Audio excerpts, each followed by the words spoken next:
I'm going to start by defining biomimicry, which to me means taking inspiration from nature to come up with a solution to a human problem. And the key word in there is inspiration.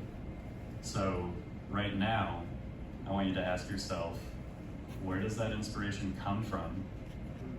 And once you have a solution, how do you communicate about it? So I grew up very inspired by nature, from aquariums that I had when I was younger to, learning from the better parts of SeaWorld and going out into the water, trying surfing, not liking it, opting for scuba diving instead, and then transitioning into college, not really knowing what I wanted to do. So I started in research biology, studying fish. This is a freshwater fish exhibiting a jumping behavior that it uses for navigation, which I was shooting in high speed with cameras, so kind of combining my interests of technology with fish. But after doing this for a year, coming up with some really cool, obscure information about how this is done on a skeletal level, and then presenting that to a panel of maybe about 10 people, I thought, well, that was a huge waste of time. I took something that I'm passionate about and talked to like 10 people about it after a year of work. And so I went back to the camera and said, well, I like telling stories. And now I have a research background and I like scuba diving. And so I want to make films about that and work with cool groups to tell stories to a lot more people. So I started doing projects with conservation organizations. I've studied things like dolphins, manta rays, coral diversity. I just got back from a trip last fall in Indonesia, in Raja Ampat, studying the coral biodiversity, the plastic waste, which, by the way, this is good. Setting a baseline that we can go back to 10 years later. And my role in that project was documenting all of this. We had scientists on board, artists, and my job was to tell that story to large numbers of people once we were done, because the work we were doing there is very important and somebody has to hear about it. What I learned in the process is that nobody's good at communication.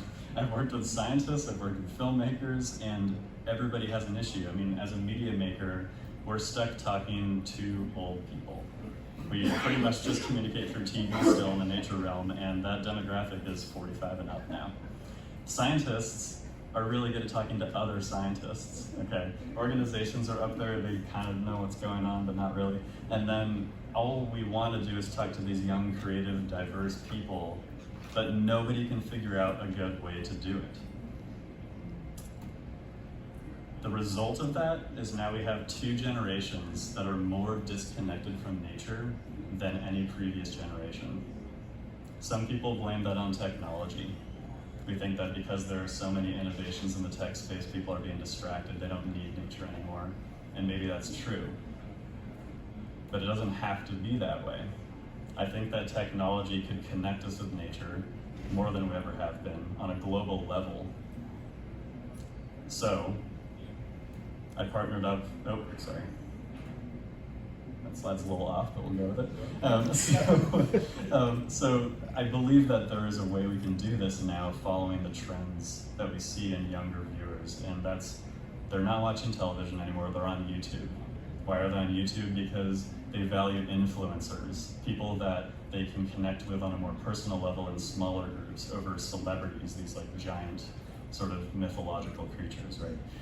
They prefer interactive experience over passive ones, so they don't want to sit on the couch and just watch TV now. They want to have the ability to connect with people who have common interests in a community.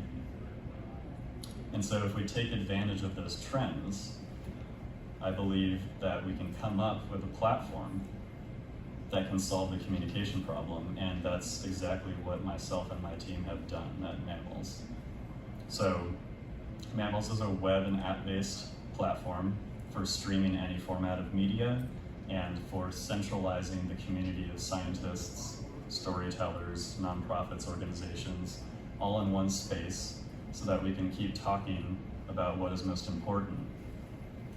And we can do that in an interactive way through live streaming. There have been a lot of innovations in live streaming over the last few years because of the gaming community, and I believe that that could be the future of nature storytelling. We have the ability for people to engage with any other user on the platform through real-time communications, whether that's just commenting on a video or going into a discussion panel and chatting with scientists and other filmmakers. But what you've seen so far is cool, but we've seen it, right? It's very familiar. This is social media.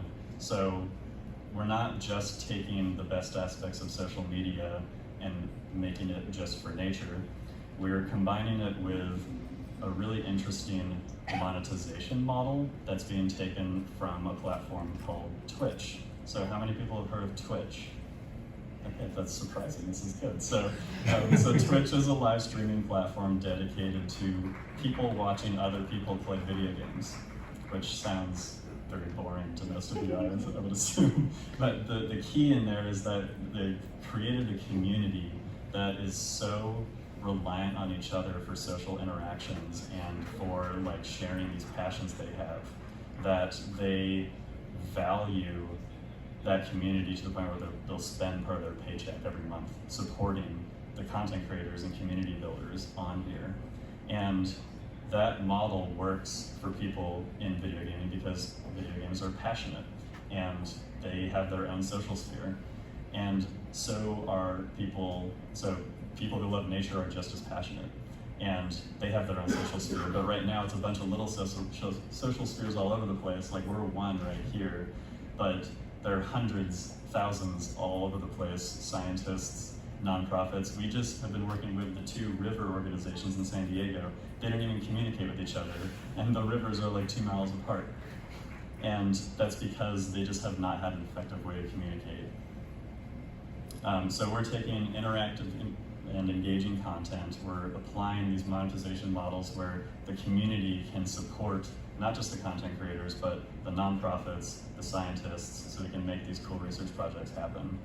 And we're putting that all in one place. We're centralizing a global community, giving everybody equal opportunity to make a living, telling stories, to fund their projects, to like actually have a place to communicate about and develop these ideas we get from that inspiration through nature, through biomimicry.